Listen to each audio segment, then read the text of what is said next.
ልጁ ሄርሜላ ጋ ነው። ሄርሜላ ጋ አብርሽና ሄርሜላ አብሮ ሊኖሩ ከዛ ልጃዋን የሩትዬ ልጅ ይዞ ከሄርሜላ ጋር ሊኖር ማለት ነው። አፈር አይበላም አይሞትም። ሩትዬ በህይወት እያለች ነው አንተ ሄርሜላ ጋር ወስደክ ልውልዬን በዛም ከሄርሜላ ጋር እየኖርክ ከሄርሜላ ጋር የምትኖሩ። ኧረ እባክህ ሌላ ቀልድ የለም።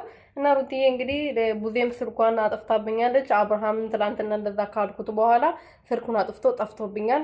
ልጁ ደግሞ አንቺ ጋር እንዳልና አብርሃም ጋር ለመኖር እያሰባችሁ እንደሆነ ትዳር ይዛችሁ ከሱ ጋር ልጄን ይዛችሁ ሄዳችሁ ለመኖር እያሰባችሁ እንደሆነ አውቄያለሁ፣ ሰምቻለሁ። ሀሳቡ ላይም ደግሞ አንቺ እንዳለሽበት አውቃለሁ። በብዙ ነገር እኔ አልወድቅም ስላችሁ አሁን ደግሞ በጭራሽ በልጄ መጣችሁብኝ ብላለች። እና ሰላም ሰላም ቤተሰቦቼ እንዴት ናችሁልኝ? እኔ ያለው እግዚአብሔር ይመስገን። በያላችሁበት ሰላማችሁ ብዙ ትርፍርፍ ይበልልኝ።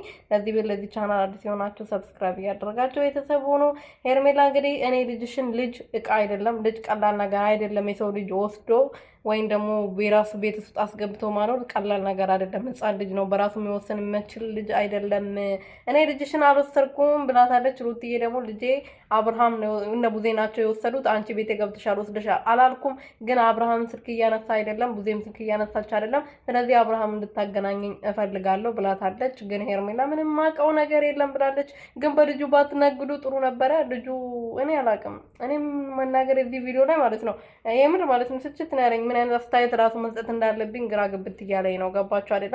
በልጅ ባይሆን ይሄ ስራ እንደዚህ አይዲያው በቃ የልዑል ስም ባይጠራ በራሳቸው ነገር እንዳበዱ እንደዚህ እንደጨለሉ ቢቀጥሉበት ጥሩ ነበር። ምክንያቱም እንደዚህ በተባለ ቁጥር ልጁ በቃ ነገስ በሱ ስም እየነገዱ እንደነበረ ሲያይ ምን አይነት ስሜት ይሰማዋል? ምን አይነት አባት አለኝ ምን አይነት ቪዲዮ አይቶ ምን አይነት ስሜት ይሰማዋል? እና እኔ ራሱ እዚህ ሀሳብ ላይ ምን ሀሳብ መስጠት እንዳለብኝ ራሱ ግራ ግብት ብሎኝ በቃ አንድ አይነት ነው ደጋግሜ እያወራ ያለሁት እና ምንም ማድረግ አንችልም እንግዲህ